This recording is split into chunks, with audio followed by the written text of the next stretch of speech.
से दावे पेश कर रहा है, विपक्ष जो है वो भी अपनी तरफ से दावा पेश कर रहा है, सवाल उठा रहा है। तो क्या लग रहा है, ये क्या जनता के हित से जुड़ी लड़ाई हो चुकी है या फिर सियासत अपनी ही लड़ाई लड़ रही है इन मुद्दों को लेकर के? सियासी मुद्दे हो चुके हैं सारे। ऐसा है कैनाथ जी। देखो, विपक्ष में जो भी पार्टी होगी वो कहेगा मैं जनता का सबसे बड़ा हितकारी हूं, और जो सत्ता में होगा वो कहेगा भी हम सभी काम जनता के लिए कर रहे हैं। लेकिन हरियाणा में इस समय, हरियाणा में जो मुद्दे, प्रमुख मुद्दे हैं पिछले 1.5 साल से, प्रॉपर्टी आईडी मुख्य मुद्दा है, परिवार पहचान पत्र मुख्य मुद्दा है, बीपीएल मुख्य मुद्दा है, रोजगार, नशा, कैंसर, ये सभी मुद्दे हैं। मुझे ये लगता है सरकार के समक्ष जब जो मुद्दे आते हैं, पहले मुख्यमंत्री जहां भी जाते थे मुख्यमंत्री घोषणा करते थे, उस घोषणा पर टाइम बाउंड अमल होता था।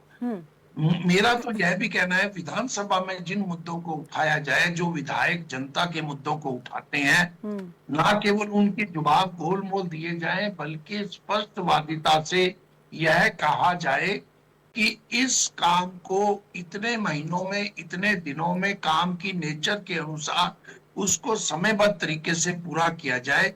अगर कोई विधायक, मैं देख रहा था हरियाणा के किसी विधायक का नाम नहीं लूंगा, मैंने कुछ देर वो सुना, कुछ गार्बेज का मुद्दा सभी लोग उठा रहे थे, प्रॉपर्टी आईडी और भ्रष्टाचार का मुद्दा सभी उठा रहे थे, रजिस्ट्रियों का मुद्दा सभी उठा रहे थे।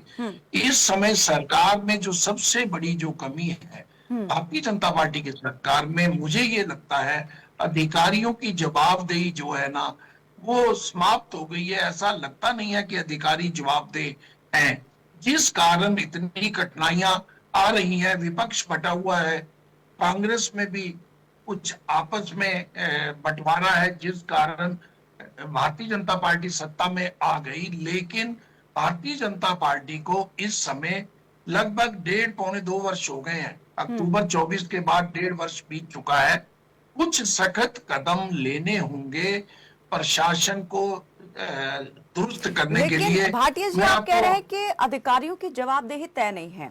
मुख्यमंत्री ने आज खुद कहा सदन में कि आज जवाबदेही तय होती है। पहले सरकारों में फाइलें दबा दी जाती थी, लेकिन आज जो है हर एक मुद्दा जो है निकल के सामने आता है, सरकार उस पर एक्शन भी लेती है।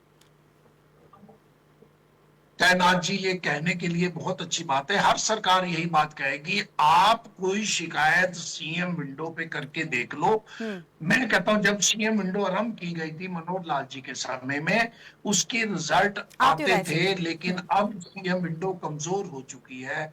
लोग क्यों शिकायत करें? पहली बात तो ये है, जब पोर्टल पे सब चीजें हो गई हैं, जब सब कुछ ऑनलाइन हो गया है, ऑनलाइन, जैसे मैं आपको पेंशन की बात, पेंशन काटी गई, कृष्ण बेदी जी ने सिरसा में बड़े जोर शोर से ये कहा भी हम गलत पेंशन क्यों दे दें।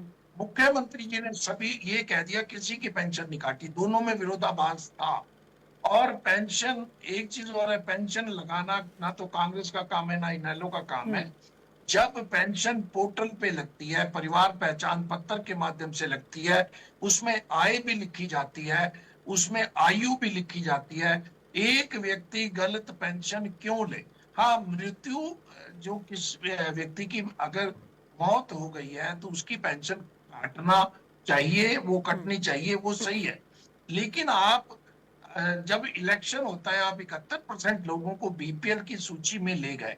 अब आपने 13.5 लाख जो राशन कार्ड बीपीएल वाले वो कम कर दिए। इस दौरान 13.5 लाख को राशन दिया गया, वो किसकी जिम्मेवारी है? क्या वो अधिकारियों की जिम्मेवारी नहीं है?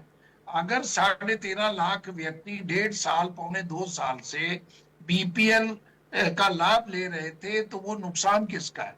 इस समय मैं बार बार ये कह रहा हूं, बजट सेशन ये चल रहा है, हरियाणा के पास एक सीमित बजट है, इसमें विकास की जो योजनाएं हैं वो बाधित हो रही हैं, भ्रष्टाचार के कारण भी हो रहा है।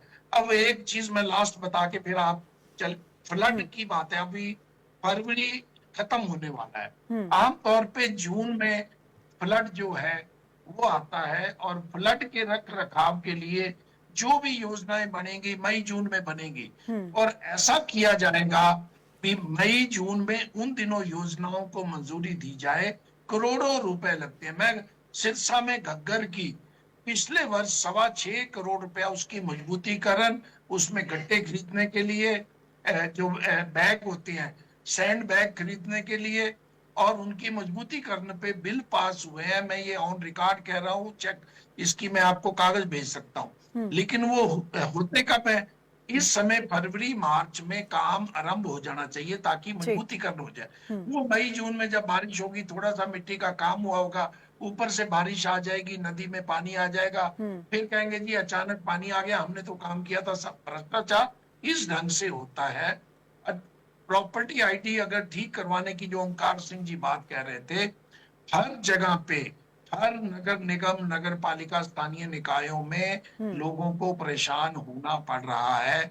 सरकार, और दूसरा गार्बेज के नाम पे अभी रिजल्ट आया, कल परसों ही रिजल्ट आया है, शायद गुरुग्राम और फरीदाबाद, करनाल, जो भी हरियाणा के शहर है, कोई भी गवर्नमेंट ऑफ इंडिया की अपनी एजेंसी की रिपोर्ट है, सबके नंबर जो है 10 में से 5 नंबर, 5.5 नंबर है। हमारे अधिकांश शहर जो है वो स्वच्छता के मामले में भी पूरा पिछड़ नहीं गए हैं। उतरे। ठीक है। गार्बेज में हाँ। भी कैनाची करोड़ों, हमें लगता है गार्बेज उठाने में क्या है, डबवाली एक छोटा सा शहर है, 11 करोड़ का ठेका है, वहां गार्बेज जो घर से उठाया जाता है, और गुरुग्राम में 350 करोड़ का ठेका है।